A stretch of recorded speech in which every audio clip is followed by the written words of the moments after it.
పుత్ర పవిత్ర నామమున ఆమేన్.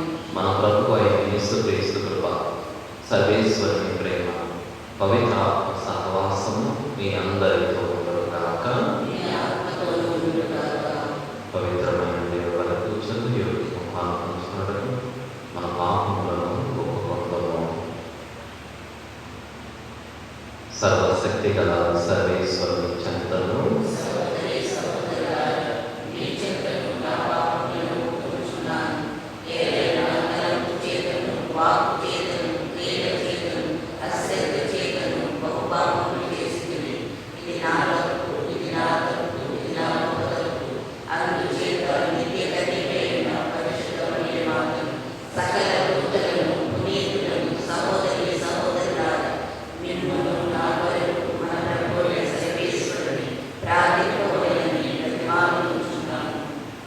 సర్వశక్తి గల సర్వేశ్వరుడు మనకు దాన్ని చూపి మన పాపములను మన్నించి మనల్ని నిత్య జీవనానికి చేర్చుగాక. ప్రభువు ఆదరించుము, క్రీస్తు ఆదరించుము, ప్రభువు ఆదరించుము. మహోన్నతమైన సర్వేశ్వరునికి మహిమ.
ఓ సర్వేశ్వర, నీవు పునీత లారెన్స్ నీ మీద అత్యంత ప్రేమను కలిగి ఉన్నట్లు చేసిదివి. తద్వారా అతడు ఎంతో విశ్వసనీయమైన సేవలు అందించి విజయోత్సాహముతో వేదసాక్షి మరణమును పొందారు. మేము కూడా అతని వలె నిన్ను అధికముగా ప్రేమించి అతడు బోధించిన దానిని పాటించినట్లు మాపై కృప చూపము. నీతో పవిత్రాత్మతోనూ కలిసి యుగయుగములు జీవించుచూ పరిపాలించి మా ప్రభువు నీకు మారునైన యేసుక్రీస్తు ద్వారా ఈ మనవి చేయుచున్నాము. సంతోషముతో దానమనసు వారిని దేవుడు ప్రేమించును. మొదటి పట్టణము పునీత పౌలు గారు కొరింథీయులకు రాసిన 2వ లేఖ 9వ అధ్యాయము 6వ వచనం నుంచి 10వ వచనం వరకు. సహోదరులారా, విత్తనములు కొలదిగా చల్లిన వానికి కొలది పంటయే పండును. ఎక్కువ విత్తనములు చల్లిన వానికి ఎక్కువ పంట పండును. ఇది జ్ఞాపకము ఉంచుకునుడు. కావున చింతతో కానీ ఒత్తిడి వలన కానీ కాక ప్రతి వ్యక్తియు తనకు తోచినట్లు దానము అనర్చవలెను. సంతోషముతో దానమనర్చు వానిని దేవుడు ప్రేమించును. మీ అవసరము కంటే ఎక్కువగా దేవుడు మీకు ఇయ్యగలడు. కనుక మీరు సర్వదా అవసరమైనంత కలిగి ఉండటే కాక ప్రతి ఉచిత కార్యమునకు అవసరమైన దానికంటే ఎక్కువ కలిగి ఉందరు. పేదలకు ఆయన ఉదారముగా ఇచ్చును. ఆయన దయ కలకాలము ఉండును అని పవిత్ర గ్రంథము పలుకుచున్నది. విత్తువానికి విత్తనములు, తిరుటకు రొట్టె సమకూర్చు దేవుడు మీకు ఎన్ని విత్తనములు కావలియను అన్ని సమకూర్చి వానిని వర్ధిల్ల చేసి మీ ఉదార గుణము వలన మంచి పంట పండునట్లు చేయును. ఇది ప్రభుని వాక్కు. భక్తి కీర్తన 112వ కీర్తన నుండి. అందరూ ప్రభువు పట్ల భయభక్తులు చూపువాడు ధన్యుడు. మీరు ప్రభువును స్తుతింపుడు. ప్రభువు పట్ల భయభక్తులు చూపువాడు, ఆయన ఆజ్ఞలను ఆనందముతో పాటించువాడు ధన్యుడు. అతని బిడ్డలు దేశమున బలవంతులుగా బ్రతుకుదురు. నీతిమంతుని సంతానము దీవెనలు పడేయును. అందరూ ప్రభువు పట్ల భయభక్తులు చూపువాడు ధన్యుడు. అతని కుటుంబము సిరి సంపదలతో అలరారును. అతని నీతి కలకాలము వృద్ధి చెందును. దయ, జాలి, నీతి కల సజ్జనునికి చీకటిలో కూడా వెలుగు ప్రకాశించను. అతడు వడ్డీ తీసుకొనకై అప్పించును. అందరూ ప్రభువు పట్ల భయభక్తులు చూపువాడు ధన్యుడు. తన కార్యములనెల్లా న్యాయ విధితో నిర్వహించును.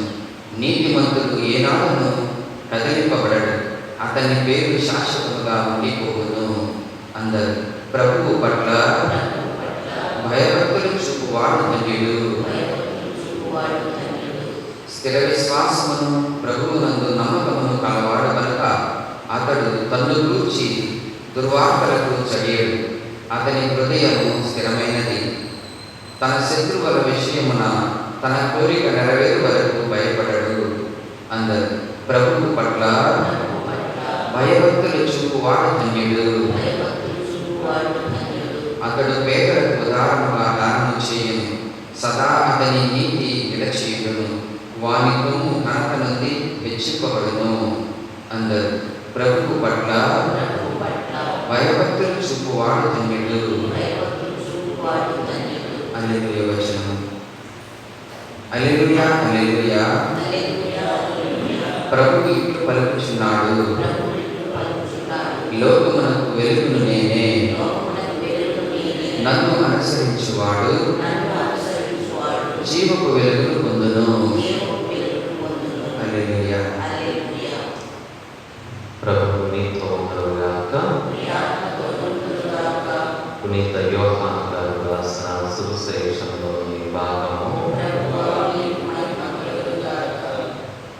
యోహాను శుభవార్త 12వ అధ్యాయము 24వ వచనం నుంచి 26వ వచనం వరకు.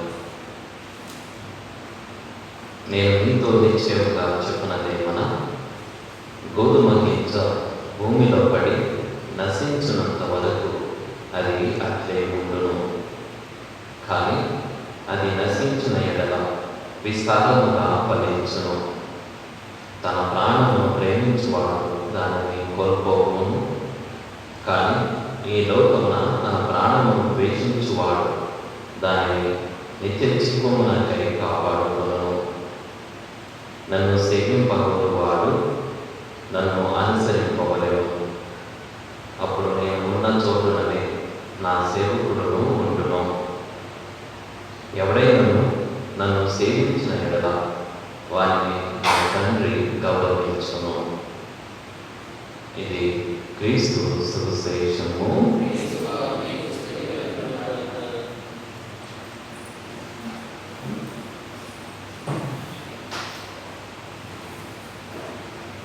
సహోదరి సహోదరుల, క్రీస్తు ప్రభువు గోధుమ గింజ ఒక మానవం లేదా మనిషి జీవితంలో గోధుమ గింజతో పోల్చి వివరణ ఇస్తూ ఉన్నారు.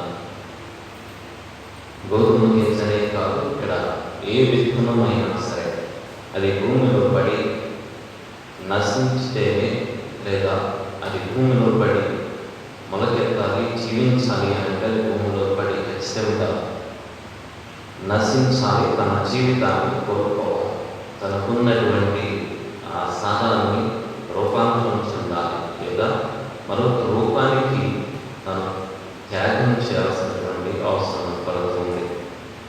అందుకనే ఏ గింజ అయినా సరే భూమిలో పడి నశించినప్పుడు, నశించడము అంటే మట్టిలో కలిసిపోవడం కాదు, మరొక ప్రాణానికి లేదా మరొక జీవానికి, మరొక మొక్కకు ప్రాణం పోసేటటువంటి విత్తనముగా మారడం. ఇక్కడ నశించడము అని అంటే మట్టిలో కలిసిపోయినటువంటి విత్తనం పూర్తిగా మట్టితో ఏకమవడం కాదు, మరొక మొక్కకు ప్రాణం పోయడం. నశించి మరొక విత్తనానికి లేదా మరొక కొన్ని విత్తనాలకి జీవం పోయడం. ఆ ఉద్దేశంతోనే మనం ఆలోచన చేయాలి. మనిషి జీవితం కూడా కేవలం మనిషి జీవించిన తర్వాత మరణించి ఈ లోకాన్ని నుంచి తొలగిపోవడం కాదు. మనిషి జీవించినంత కాలం తన జీవిత విధానము మరికొంతమంది జీవితాలకు జీవం ఇచ్చేటటువంటిదిగా మారాలి. అలా ఎప్పుడైతే మనిషి జీవితం మారదో అలాంటి జీవితమే నిజముగా క్రీస్తు ప్రభుని వెంబడించేవారు కానీ ఆయన సేవింపబోయేటువంటి వ్యక్తులుగా పరిగణించబడతారు. అయితే ఇక్కడ మనం క్రీస్తును అనుసరించి జీవించే జీవిత విధానం అని అంటే మనకి చాలా సందర్భాల్లో చాలా విషయాలు మనం క్రీస్తుని ఏ విధంగా అనుసరించాలో ఆ అంశాలను మనం చాలా సందర్భాల్లో చూస్తూ ఉన్నాం. కానీ ఇక్కడ ప్రధానంగా గమనించాల్సింది దేవుని యొక్క లేక దేవుని యొక్క సందేశాన్ని దేవుణ్ణి అనుసరించి జీవించాలి అనుకునేటటువంటి ఏ వ్యక్తి అయినా సరే ఈ లోకంలో తన ప్రాణమును కోల్పోతాడు. తన ప్రాణమును కోల్పోవడము అని అంటే తన ప్రాణాన్ని పణంగా పెట్టేసి జీవించడం కాదు. తన కొన్ని స్వార్థపూరితమైనటువంటి లక్షణాల నుంచి బయటకు వస్తాడు. మానవత్వంతో మంచి మనస్తత్వాన్ని కలిగి జీవిస్తాడు. దేవుని యొక్క సందేశానుసారం జీవిస్తాడు. దేవుని యొక్క ఆజ్ఞలను అనుసరించి జీవిస్తాడు. ఇది మనిషి తనను కోల్పోవడం అంటే అంతే తప్ప మనిషి తన ప్రాణాన్ని పోగొట్టుకోవడం అని కాదు కాదు. అయితే మనిషి ప్రాణాన్ని కూడా పోగొట్టుకోవడానికి పోగొట్టుకోవడం అంటే తనకు తనకు వదిలేస్తాడని కాదు. దేవుని కోసం, దేవుని యొక్క సందేశం కోసం, దేవుని యొక్క ఆజ్ఞల కోసం మనిషి ప్రాణాలను కూడా విడవడానికి సిద్ధపడతాడు. అంటే ఎదుటి వ్యక్తులను చంపమని కాదు, ఎదుటి వ్యక్తుల ప్రాణాలని తీయమని కాదు. తన ప్రాణంలో దేవుని యొక్క సందేశం కోసం తమ జీవితాన్ని త్యాగం చేయడానికి కూడా సిద్ధపడుతూ ఉంటారు. ఈ అంశాన్ని క్రీస్తు ప్రభువు మనకి రోజు వివరణ ఇస్తూ ఉన్నారు. ఏ విధంగా మనిషి ఎప్పుడైతే త్యాగపూరితమైనటువంటి జీవితము అది దేవుని యొక్క ఆజ్ఞానుసారం, దేవుని యొక్క సందేశానుసారం జీవించడానికి ప్రయత్నం చేస్తాడో ఆ ప్రయత్నమే అతనిని నిత్య నివాసమునకు, నిత్య జీవానికి, తండ్రి చేత గౌరవించబడేటటువంటి స్థానానికి అది తీసుకువెళ్తూ ఉందని క్రీస్తు ప్రభు తెలియజేస్తున్నారు. అదే మనం పునీత లారెన్స్ గారిని కూడా స్మరణ చేసుకునేది. దేవుని యొక్క సందేశం కోసం ఎప్పుడైతే మనం ఆ ప్రాణత్యాగము లేదా మనల్ని మనం త్యాగం చేయడానికి లేదా మన స్వార్థ లక్షణాలను, స్వార్థపూరితమైనటువంటి ఆలోచన విధానాలు ఎప్పుడైతే త్యాగం చేయగలుగుతామో ఇదిగో మనం మరికొంతమందికి జీవాన్ని ఇవ్వగలిగేటువంటి వ్యక్తులుగా మారుతూ ఉంటాం. అవి కాక స్వార్థపూరితమైనటువంటి ఆలోచనతో ఉంటే నశించి లేదా మట్టిలో కలిసిపోయేటువంటి అనగా జీవము లేక ప్రాణం లేక మరొక ప్రాణికి జీవము ఇవ్వలేనటువంటి విత్తనంగా మట్టిలో కలిసి మాయమవుతామే తప్ప దేవుని యొక్క బిడ్డలుగా మరొక ప్రాణికి జీవం ఇవ్వగలిగేటువంటి వ్యక్తులుగా ఉండలేదు. కాబట్టి మన జీవిత విధానము ఎప్పుడూ కూడా మరొక ప్రాణికి లేదా మరొక జీవానికి ప్రాణం పోసేదై ఉండాలి, జీవం ఇచ్చేదై ఉండాలి. అదే మనమే దేవునికి, దేవుని యొక్క సన్నిధికి గౌరవప్రదమైనటువంటి మార్గాన్ని మనకు ఏర్పాటు చేస్తూ ఉంటుంది.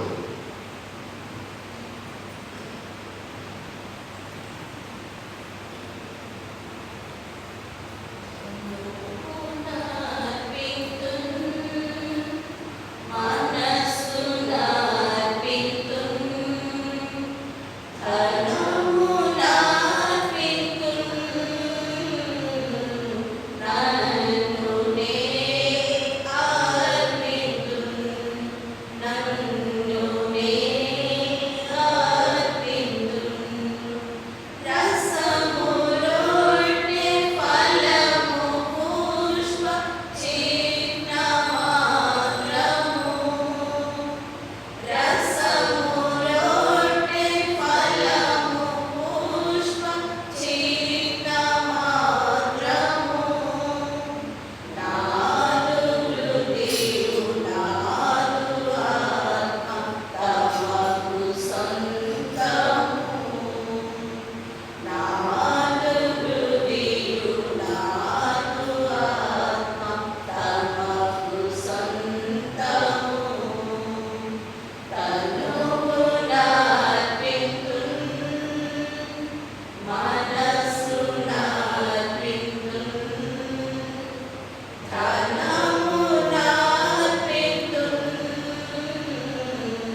ప్రీతికరముగా ప్రార్థించండి.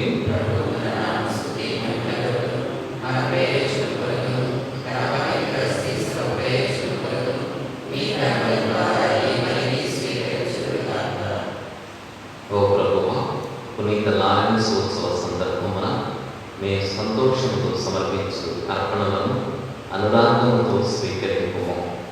మేము నిర్వహించు దివ్య కార్యము మా రక్షణకు ఉపకరించినట్లు దయచూపుము. మా ప్రభు అయిన క్రీస్తు ద్వారా ఈ మనవి చేయుచున్నాము. ప్రభు మీతో ఉండుగాక. మీ మనస్సును ఉన్నతమునకు త్రిప్పుము. మన దేవుడైన ప్రభువునకు కృతజ్ఞత తెలుపుదాము.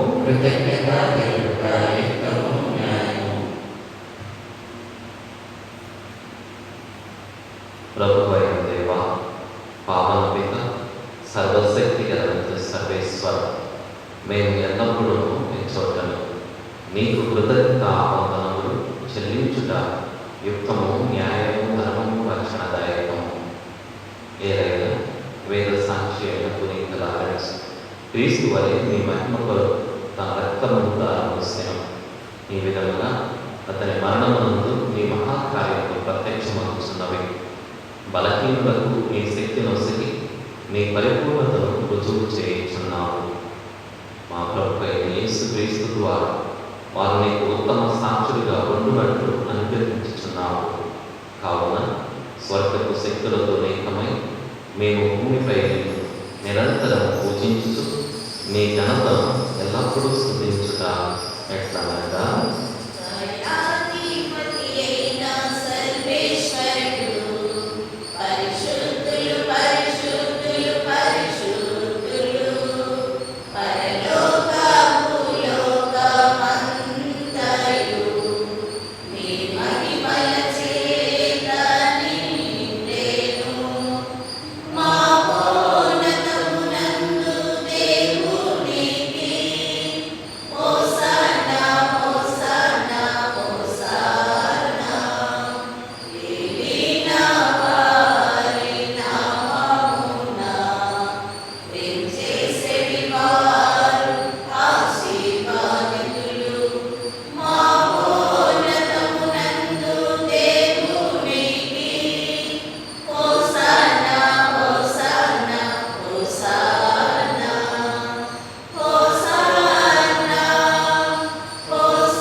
సర్వపవిత్రతకు ఓటైపోయింది. కనుక నీ పవిత్ర ఆత్మ ద్వారా ఈ కానుకలను పరిశుద్ధపరచాలని ఈ విధమున ఇది మా కొరకు మా ప్రభు అయిన యేసుక్రీస్తు శరీర రక్తములు పొందుగాక. క్రీస్తు శిలువ శ్రమలకు తనను తాను విషపూర్తిగా అప్పగించుకున్నప్పుడు అప్పమును అందుకొని మీకు కృతజ్ఞత వందనములు చెప్పి గురించి శిక్షులకిచ్చు. మీరందరూ దీన్ని తీసుకొని వచ్చినప్పుడు ఏదైనా ఇది మీ కొరకు అప్పగింపబడున్న నా శరీరము.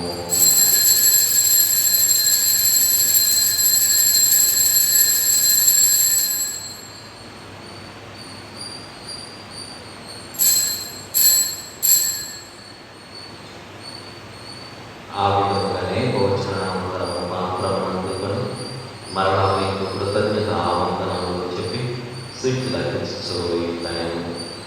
మీరందరూ దీన్ని తీసుకొని దీని నుండి పానం చేయుడు. ఏదైనా ఇది నూతన నిత్య నిబంధన యొక్క నా రక్తపు పాత్రము.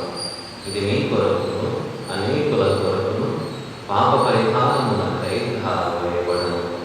దీన్ని నా జ్ఞాపకార్థము చేయుడు.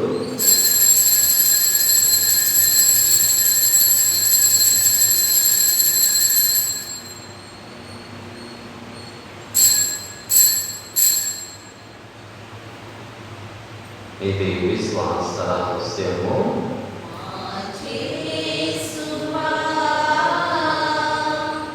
మీ మరణమును ప్రకటించెదము.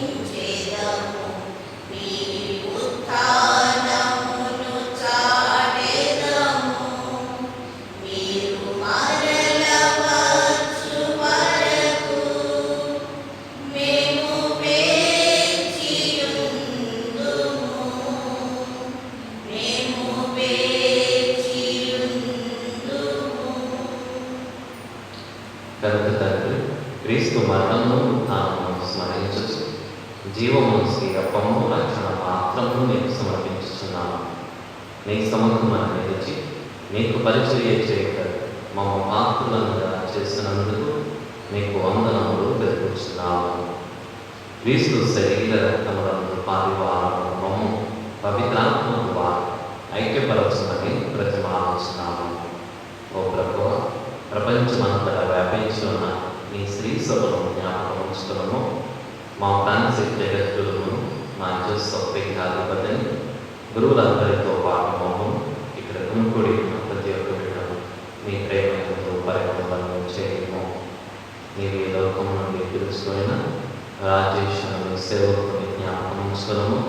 జ్ఞానస్నానం ద్వారా క్రీస్తు మరణము భాగస్థులందరూ క్రీస్తు ఉత్థానమును పాల్గొనగాక. ఉత్థానముల నమ్మికతో చనిపోయిన మా సహోదరి సహోదరులు మీ కనికరమందు చనిపోయిన వారందరినీ జ్ఞాపకం ఉంచుకున్నాము. వారిని దివ్య ప్రకాశంలోకి చేర్చుకున్నాము. మా అందరిపై దయ చూపి దేవుని కనికరపడే మాతతోనూ నీతిమంతుడైన జోసెఫ్ గారితోనూ అపోస్తలులతోనూ పునీత లారెన్స్ గారితోనూ ఆది నుండి నీకు సేవ చేసిన పుణ్యాత్ములందరితోనూ మా నిత్య జీవితంలో భాగమును దయచేయము. అప్పుడు వారితో కలిసి మేము నీ కుమారుడు యేసుక్రీస్తు ద్వారా నిన్ను స్తుతించి మహిమపరచుతాము.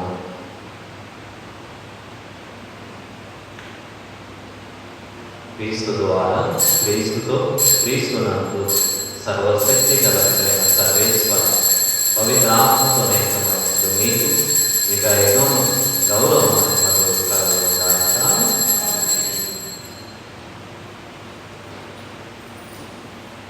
మన రక్షకుడు క్రీస్తు ప్రభువైన పరలోక ప్రార్థన అందరం కలిసి భక్తితో ప్రార్థించుదాం.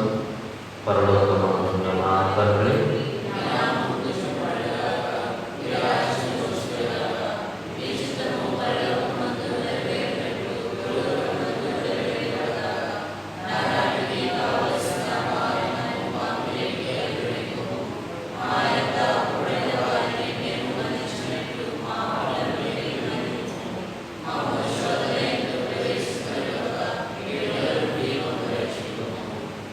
ప్రభువా, నీ కీడును మమ్ము రక్షింపుము.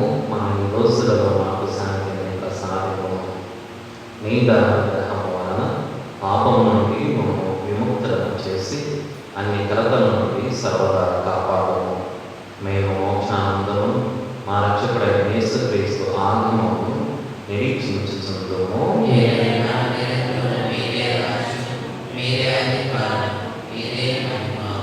శాంతిని మీకు అనుగ్రహించుచున్నాను, నా శాంతిని మీకు ఇచ్చుచున్నాను అని నీ అపోస్తలులకు వచించిన ప్రభువైన యేసువా, మా పాపములను లెక్కింపక నీ శ్రీ సభ విశ్వాసమును వీక్షింపుము. నీ చిత్త ప్రకారం నీ సభకు శాంతిని ఐక్యమును అనుగ్రహింపుము. నీ వైభవమును జీవించుచు పరిపాలించు ప్రభువా. ప్రభు నీ శాంతి సమాధానం ఎల్లప్పుడూ మీతో ఉండుగాక. ఒకరితో ఒకరము సమాధానము తెలుపుకుందుము.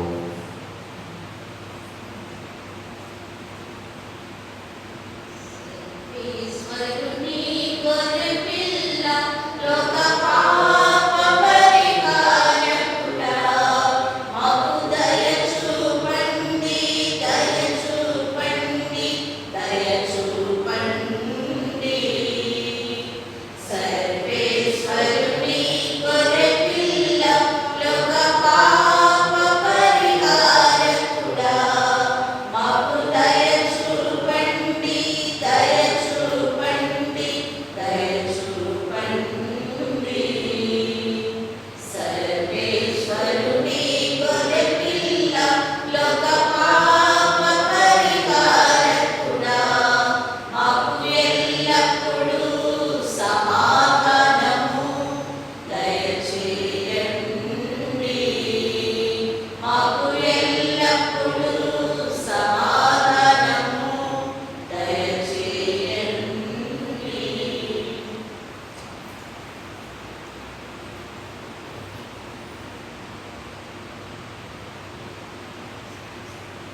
ఇదిగో సర్వేశ్వరి గొర్రెపిల్ల, ఇదిగో లోకం యొక్క పాపములను పరిహరించువారు. ఈ గొర్రెపిల్ల మీదకు పిలువబడి మనమందరము ధన్యులము.